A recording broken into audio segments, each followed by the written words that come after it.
Some people need you to come in immediately, ground running, get it done.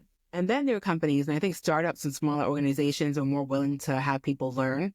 Coming into a learning organization is very, very important as well. So maybe you can tell me if I'm doing this right or wrong. There's another way to kind of, get a little extra learning by taking something off people's hands. And can you critique how I did this? Or did I do this correctly?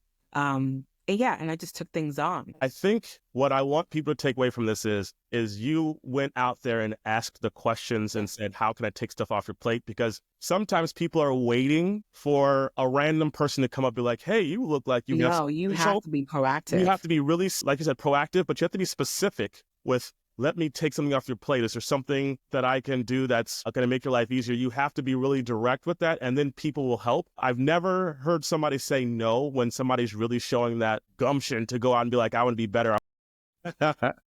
And people think that I'm crazy because they're like, what do you mean? You went to payroll for a break from HR? When I had my son, I realized that there is a huge emotional investment in HR. It takes a lot of emotional work. People don't recognize that. And I said, I need that for my son. I don't think that I have the capacity right now to invest the amount that I do into the people at work and still have enough of me for my son who I just had.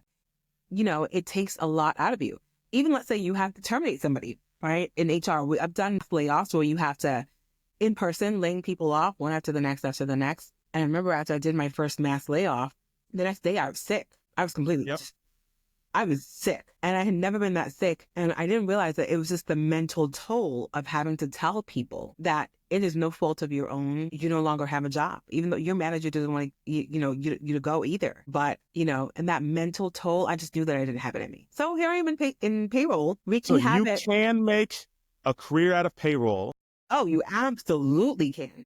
Rewarding, like you said, to you, it's allowed you freed up to be, but I would assume be a better mom. And so I think I didn't know that I could make HR as a career and be an HR business partner until I had somebody take me under their wing and really show me the ropes a while back.